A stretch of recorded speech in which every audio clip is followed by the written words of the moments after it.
एक समय की बात है, गांव में राजू नाम का एक गरीब लकड़हारा अपनी बीवी सीमा के साथ रहता था।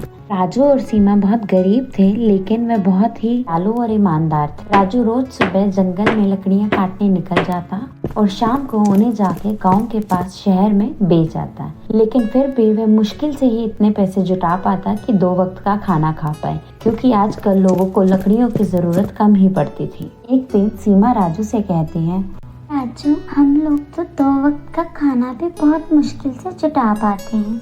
इस तरह से कैसे हमारा गुजर बसर हो? सीमा, तुम चिंता मत करो, भगवान ने हमारे लिए कुछ ना कुछ जरूर सोचा होगा। और इतना कहकर राजू रोज की तरह जंगल में लकड़ियां काटने निकल जाता है। लकड़ियां काटकर थक हार कर जब वो दोपहर को एक पेड़ के नीचे बैठकर भोजन करने लगता है, तभी वहाँ पर एक बहुत ही बूढ़ा व्यक्ति आता है, जो कि राजू से कहता है, बेटा, मुझे बहुत भूख और प्यास लगी है। क्या तुम अपना भोजन और पानी मुझे दे सकते हो? जी बिल्कुल, क्यों नहीं, आइए। और वह इतना कहकर अपना कुछ भोजन उस बूढ़े व्यक्ति को दे देता है। बूढ़ा व्यक्ति वो सारा भोजन खा लेता है और उसके बाद फिर से राजू को कहता है, बेटा, मुझे तो अभी भी और भूख लगी है। क्या तुम मुझे अपना बचा हुआ भोजन भी दे सकते हो? हालांकि राजू को खुद बहुत भूख लगी होती है, फिर भी वह उस बूढ़े व्यक्ति से कहता है, जी ठीक है, आप ये भी खा लीजिए।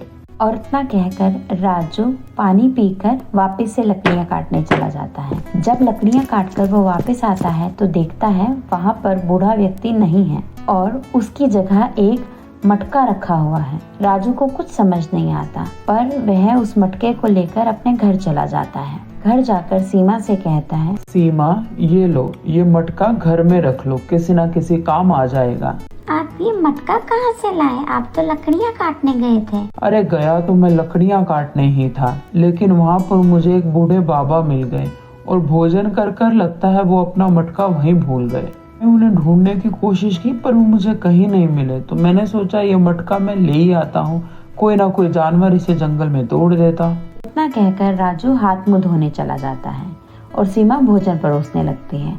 जब वह भोजन परोस रही होती है तो गलती से कुछ चावल के दाने उस मटके में गिर जाते हैं, पर सीमा उस पर ध्यान नहीं देती और राजू और सीमा आराम से भोजन करने लगते हैं। समय बाद जब सीमा वापस घर में आती है तो देखती है वह मटका पूरा चावलों से भरा हुआ है। वह चौंक जाती है और तुरंत राजू को बुलाती है, राजू, तुम जल्दी से इधर आना। और फिर वह राजू को चावलों से भरा हुआ मटका दिखाती है। राजू को कुछ समझ नहीं आता कि सीमा उसे क्या बताना चाहती है, तो सीमा जल्दी से मटके से सारे चावल निकाल देती है और उसमें कुछ दाने गेहूं के भर देती है और देखते ही देखते पूरा मटका गेहूं के दानों से भर जाता है। तो वो दोनों एक दूसरे की तरफ देखते हैं और बोलते हैं, ये जादुई मटका है, इसमें जो भी डालो वो कई गुना हो जाता है। तो वो दोनों बहुत खुश हो जाते हैं। अगले दिन राजू मटके से निकले हुए चावल और गेहूं लेकर बाजार में जाता है और उन्हें बेच आता है, जिससे कि उसे काफी पैसे मिल जाते हैं। उसके बाद से हर दिन राजू मटके से कई गुना हुई कोई ना कोई चीज को बाजार में बेच आता है। कभी चावल, कभी दाल, कभी गेहूं, कभी फल, और धीरे धीरे करके वो लोग अमीर होते चले गए। अब उनके पास अच्छा घर था, खाने पीने के लिए अच्छी चीजें थी और किसी भी चीज की कमी नहीं थी। ये देखकर गांव के बाकी लोग काफी बातें करने लगे कि एकाएक तरक्की देखकर उनका पड़ोसी कमल भी बहुत जलने लगा था। उसे भी समझ में नहीं आ रहा था कि ऐसा अचानक से क्या हुआ है कि राजू एकदम से इतना अमीर होता चला गया।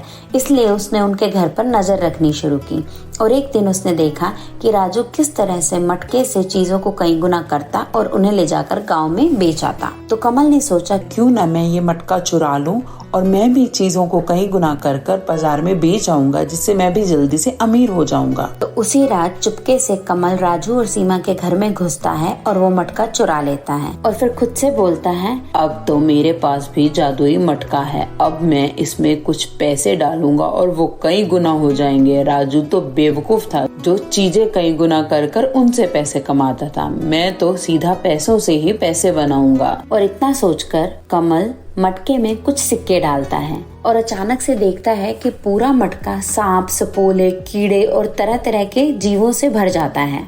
वह घबराकर मटके को ढक देता है। अरे ये क्या हुआ, मैंने तो सही मटका चुराया है। मैंने तो देखा था वो लोग मटके में सामान डालते हैं और सामान कई गुना हो जाता है, पर यहाँ तो कीड़े मकोड़े आ गए हैं। लगता है इस मटके का जादू खत्म हो गया है। मैं जाकर इसे वापस राजू और सीमा के घर ही रख आता हूँ, ताकि ये सब कीड़े मकोड़े उन्हीं के घर में जाएं, मेरे घर में नहीं। और इतना कहकर कमल बड़ी सावधानी से बिना उस मटके का ढक्कन खुले उसे कमल और राजू के बगीचे में रखाता है। अगली सुबह जब सीमा और राजू उठते हैं तो वो देखते हैं कि मटका अपनी जगह पर नहीं है। वो लोग परेशान हो जाते हैं और जैसे ही घर से बाहर निकलते हैं तो देखते हैं मटका उनके बगीचे में ढका हुआ पड़ा है। वो लोग जब मटके को जाकर खोलते हैं तो देखते हैं वह मटका सोने के सिक्कों से भरा हुआ है।